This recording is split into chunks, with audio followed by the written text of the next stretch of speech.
ẹ̀yin tẹ́ ń mu energy drink ẹ wá gbọ́ kìlọ̀ látọ̀dọ̀ Nafdac.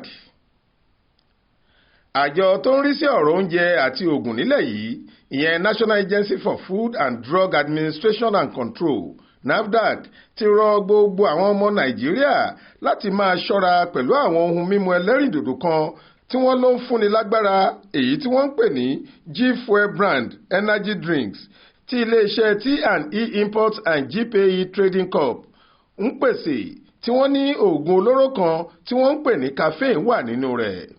Nafdac kéde ìkìlọ̀ yìí lọ́jọ́bọ̀ tọ́sídẹ̀ẹ́ ọjọ́ 2 oṣù kọkànlá yìí nílùú Àbújá látẹnu ọ̀gá àgbà fún àjọ náà nílẹ̀ yìí ọ̀jọ̀gbọ́n Mojísọ́lá Adéyẹyè.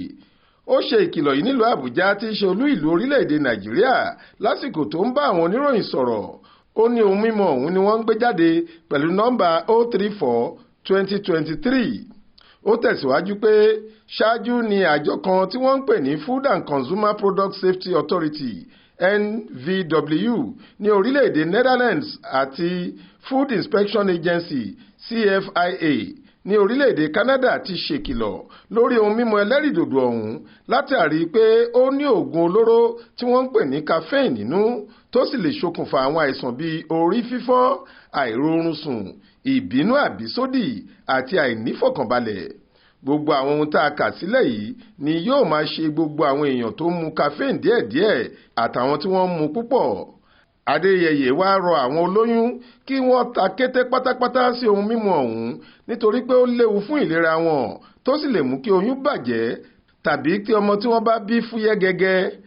Pẹ̀lú bí wọ́n ṣe ń polongo àwọn ohun mímu yìí lórí ẹ̀rọ ayélujára, ó tẹ̀síwájú pé àwọn tó ń pèsè ohun mímu yìí kò forúkọ sílẹ̀ lọ́dọ̀ àjọ Nafdac.